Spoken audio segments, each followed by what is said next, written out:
आप अपनी ईमानदारी से काम करेंगे तो सफलता एक दिन ज़रूर आपके पैर छूएगी। मतलब 3 चीज़ें जीवन में ध्यान रखें। कहीं भी काम करें ईमानदारी से करें, समर्पित भाव से करें, और जब तक आप उस काम के प्रति जुनून नहीं रखेंगे वो काम आपका सफल नहीं होगा।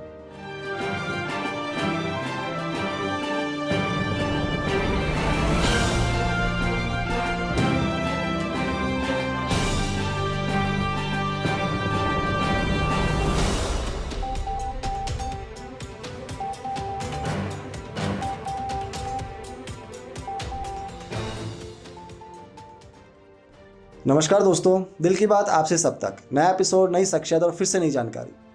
आज जिन शख्सियत से हम रूबरू होने जा रहे हैं वो मीडिया क्षेत्र में महारथी हैं, और मीडिया को हम न्यूज़ के माध्यम से या एंटरटेनमेंट के माध्यम से देखते हैं, टीवी चैनल्स पर, रेडियो पर सुनते हैं। और आज से नहीं, ये तो बहुत पुराना है और इसके माध्यम से ही हमें जानकारी प्राप्त होती है, सरकार की योजनाओं का ज्ञान प्राप्त होता है, और वर्तमान में देश में, शहर में, दुनिया में हो क्या रहा है वो भी हमें पता चलता है।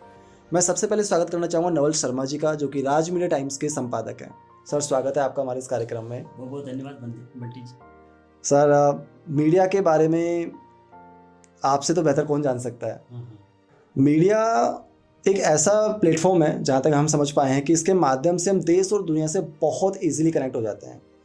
और आप चूँकि इस क्षेत्र के महारथी हैं, लेकिन कहीं ना कहीं से आपने भी फर्स्ट टाइम इसकी शुरुआत की होगी। तो मैं सबसे पहले यही जानना चाहूँगा कि इस क्षेत्र में आने के लिए सबसे पहले आपको किसने प्रेरित किया? मैं जब कॉलेज में पढ़ रहा था, उसी दौरान एक कोई घटना घटी थी कॉलेज के अंदर। तो मेरे को लगा कि अगर देश में कुछ परिवर्तन लाना है या समाज में कुछ परिवर्तन लाना है तो मीडिया सबसे बड़ा सशक्त माध्यम है। इसके ज़रिए आप देश सेवा भी कर सकते हैं और समाज सुधारक भी बन सकते हैं। वो ये घटना हमारे को इतनी अंदर से झकझोर दी, तो मैंने लगा कि कैसे करें। तो मैं उसी टाइम पे, कॉलेज की टाइम पे, मैं कुछ आर्टिकल वगैरह बड़े मीडिया हाउस में मेरे प्रकाशित हो चुके थे। 3-4 मेरे आर्टिकल बड़े लेवल पे आए थे, नेशनल लेवल पे। तो फिर मुझे लगा कि कुछ ना ऐसी शुरुआत की जाए जिससे अपन समाज सेवा की जाए। उसी अंतराल में मैंने ग्रेजुएशन किया, फिर MA किया हिंदी से। उसके करने के बाद 3-4 साल का मेरे को लगा कि कुछ बिजनेस डेवलप करके फिर बाद में इस लाइन में आया जाए, क्योंकि इस लाइन में आने के लिए फाइनेंशियल बहुत ज़रूरी लेवल पे भी मजबूत होना ज़रूरी था। क्योंकि अगर मीडिया आप चालू करते हो तो एक बड़ा नेटवर्क की आवश्यकता होती है, एक पूरी टीम वर्क की आवश्यकता है, पूरा लंबा चौड़ा सेटअप है। तो उससे जैसे मैंने ग्रेजुएशन की MA करने के बाद में मैं जयपुर आया। जयपुर आने के बाद में मैंने अपना एक बिज़नेस डेवलप किया, 4-5 साल उसमें हमने दिए। तो फिर उससे भी मेरे को कोई ज़्यादा संतुष्टि नहीं मिली। मैं कि यार अंदर जो चल रहा था वो अंदर की भावनाएं संतुष्ट नहीं हो रही थी। अंदर तो एक अलग जुनून था हमारे कि कुछ देश सेवा और समाज सेवा कैसे करें। तो इसी दौरान मैं जयपुर दूरदर्शन से जुड़ा। उस टाइम पे 2002 में मेरा जो पहला जो सीरियल आया था, हंसते गाते आया था। अच्छा। हाँ, जो एंटरटेनमेंट था, कॉमेडी था। हमने 26 एपिसोड बनाए उसके बाद में 3-4 सीरियल और बनाए हमने। 2007 में हमने पहला जो पाक्षिक समाचार पत्र ब्राह्मण संदेश की स्थापना की 2007 में। हाँ, तो फिर मैंने कहा पहले स्टार्टिंग अपन समाज से करते हैं, अगर समाज डेवलप होगा तो देश अपने आप डेवलप होगा। बिल्कुल। 3-4 साल उसको बढ़िया तरीके से सफल प्रकाशन करने के बाद मेरे जहन में आया कि क्यों ना एक जर्नल पेपर की शुरुआत की जाए। तो 2011 में हमने राज मीडिया टाइम्स की स्थापना की। तो मतलब आज ही आपका जो राज मीडिया टाइम्स है 2011 से स्थापित है। हाँ, 2011 से हमने शुरुआत की। तो धीरे धीरे लोग जुड़ते गए। हमने अपना जो एक सिस्टम बना रखा था कि काम करेंगे समाज के लिए, देश के लिए। उसी को हमने इसका एक मोटो बनाया है पेपर में कि जो भी होगा सत्य घटनाओं पे आधारित जो भी खबरें हैं समाज तक पहुँचे। तो आपका ये बेसिकली साप्ताहिक पेपर है ना? हाँ, वीकली पेपर है। इसका पोर्टल डेली का है अपना। अच्छा। पोर्टल डेली का है जिसमें डेली की देश दुनिया की प्रदेश की जयपुर से रिलेटेड खबरें। सर आपने जैसे पेपर तो आप प्रकाशित किया, रेगुलर आपका प्रकाशित भी हो रहा है, मैं भी देख रहा हूँ और मैं भी आपका रीडर हूँ उस पेपर का। और बेसिकली आप एक जो होता है ना सबसे बड़ा कंपटीशन आता है कहीं ना कहीं मार्केट में कि जो पहले से वेल सेटल्ड न्यूज़पेपर्स हैं या टीवी चैनल्स हैं, तो वो एक तरह से कहीं ना कहीं कॉम्पिटिटर भी होते हैं कि छोटे पेपर उसके आगे ज़्यादा चल नहीं पाते, टिक नहीं पाते, दम तोड़ देते हैं। तो ऐसा कभी कंपटीशन आपको ऐसा फील हुआ आपके पेपर को लेकर? नहीं, इसके कंपटीशन तो होता ही है कि जब बड़े धुरंधरों के बीच में या बड़े मीडिया हाउस के बीच में आप अपना प्रकाशन चालू करते हैं, समस्या आती है, पर आप अपना अगर ईमानदारी से काम करते हैं तो उसमें टाइम ज़रूर लगता है, समस्याएं भी रहती है, बहुत सी ऐसी कुछ घटनाएं भी घटती है, पर उन सब का आपको मुकाबला करना पड़ता है। अगर आपको इसी फील्ड में रहना है तो ये सब चीज़ें आपको फेस करनी पड़ेगी। मतलब आपको पूरा डेडिकेशन, पूरा फोकस जरूरी है किसी भी क्षेत्र में कार्य करने के लिए, और चाहे आपके कितने बड़े कॉम्पिटिटर्स हों, अगर टिके रहना है तो मजबूती के साथ काम करना ही पड़ेगा। वो आपको एक धैर्य तो बना के रखना पड़ेगा कि आपको धैर्य के साथ में आप उस काम के प्रति समर्पित है कि नहीं। आप धैर्य रखेंगे, समर्पित रहेंगे और काम के प्रति आपका जुनून, समर्पण, जाके एक दिन आपको सफलता मिलेगी, लोग आपको जानने लग जाएंगे, आपके कार्य की सराहना करेंगे, आपके कार्य को पसंद करेंगे। अभी जैसे सर नई जनरेशन है जो मतलब जैसे जर्नलिस्ट के कोर्स भी कर लेते हैं बेसिकली, और कोर्स करने के बाद में किसी न किसी मीडिया हाउस को ज्वाइन भी करते हैं, कुछ अपना खोलने की कोशिश भी करते हैं। तो ऐसी जो नई युवा पीढ़ी है, चाहे वो लड़के हों या लड़कियां हों या जो भी नई तैयारी कर रहे हैं जर्नलिज्म में आने के लिए, तो उनके लिए सबसे अच्छा प्लेटफॉर्म क्या है कि वो किस तरह से शुरुआत करें जर्नलिज्म की? देखो, जर्नलिज्म जो है ना वो जुनून का है क्षेत्र। जब तक आपके अंदर से जुनून नहीं होगा ना, आप इसमें प्रॉपर तरीके से या दिल से काम नहीं कर पाएंगे। ये काम बहुत मेहनत का, जुनून का और समर्पित भाव वाला काम है, क्योंकि इसमें फाइनेंशियली स्टार्टिंग में आपकी ग्रोथ नहीं होती, पर आप एक काम अगर काम आपका अच्छा है तो लोग आपको अप्रिशिएट करेंगे, आपको वाह देंगे। जो जिस तरह का आपको आम पब्लिक से फेस होना पड़ेगा, गवर्नमेंट से फेस होना पड़ेगा, या बहुत सी समस्याएं बीच बीच में आती हैं, ये सब आपको फेस करनी पड़ेगी। और सर वही एक पीरियड होता है जहाँ लोग गिव अप जल्दी कर जाते हैं। हाँ, क्योंकि इसमें ये नहीं कि आपको इसमें तुरंत आपको 2 महीने 4-6 महीने में आपको फाइनेंशियली आपको प्रोग्रेस हो गई है, इस तरह का नहीं है।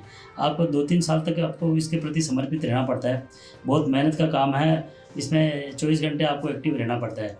ये नहीं कि आपको 6 घंटे 8 घंटे आपने वर्क कर लिया, ये हो गया, क्योंकि पूरे समाज में कब कौन सी घटनाएं घटित हो जाए, आपको उसके प्रति अवेयर रहना, उसको उसके बारे में समझना पड़े, आम लोगों से सब चीज़ जाननी पड़े, तब जाके ये काम होता है।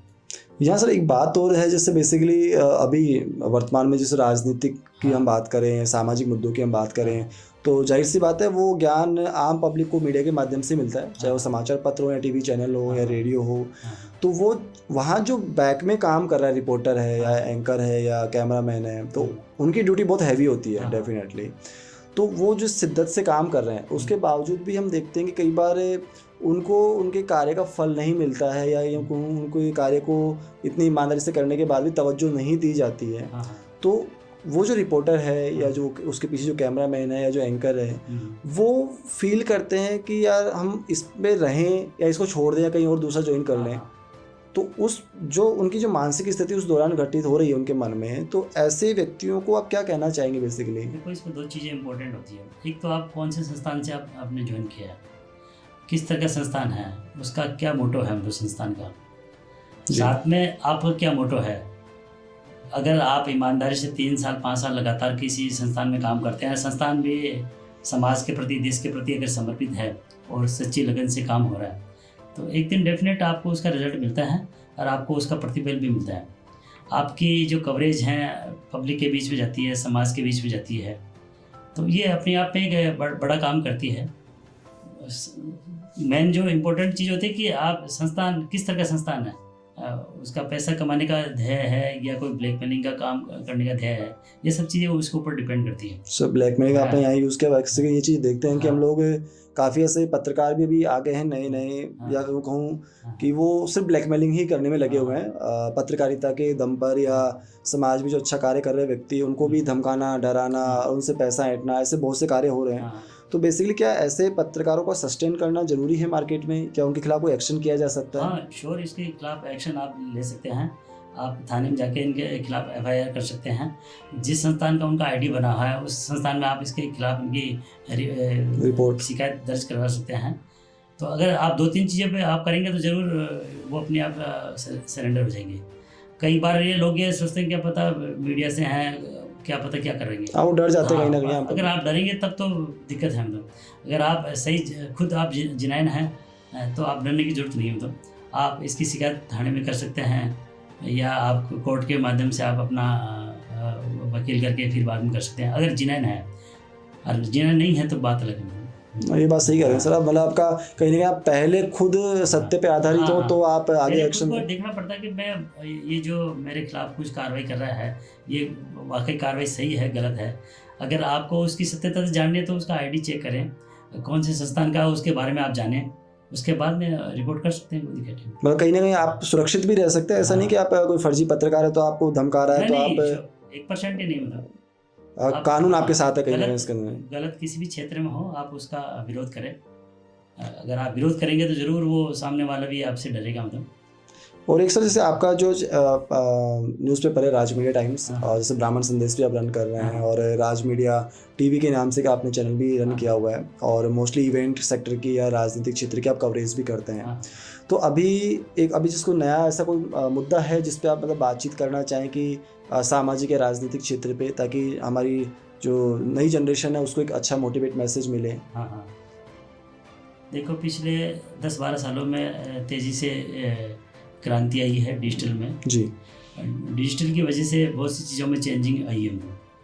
तो आप समय के साथ अगर चलेंगे तब तो आप ये जीत पाएंगे, नहीं तो आप समय के हिसाब से नहीं चलेंगे तो आप पीछे हो जाएंगे। तो अब मेरा कहना है कि आप ईमानदारी से काम करें और जिस तरह का परिवर्तन देश दुनिया में आ रहा है उसके आप साथ चलें तो आप कहीं भी पीछे नहीं। ये डिजिटल वाली बात आपने बहुत अच्छी कही सर। वाकई में देखा जाए तो डिजिटल क्रांति हमारे इंडिया में आई है बेसिकली, और मोदी जी की बात तो कुछ तेज़ी से बढ़ी है क्रांति। और एक बात और सर जानना चाहूँगा, जैसे एक तो न्यूज़ TV चैनल्स हैं जो वेल सेटल्ड हैं, जहाँ करोड़ों का इन्वेस्टमेंट होता है, बहुत अच्छे लेवल पे वर्किंग होती है, उनकी पूरी टीम होती है लंबी चौड़ी।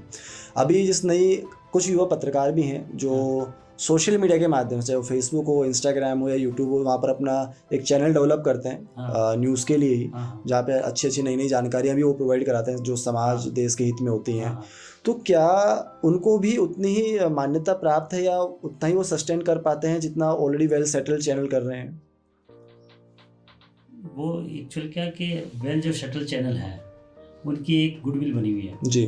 गुडविल इसलिए बनी है कि वो सत्यता पे आधारित होते हैं। प्रिंट मीडिया और बड़े जो सैटेलाइट चैनल है उनकी एक गुडविल इसलिए बनी है कि वो जो दिखा रहे हैं वो कहीं ना कहीं सत्य घटनाओं पे आधारित होती है।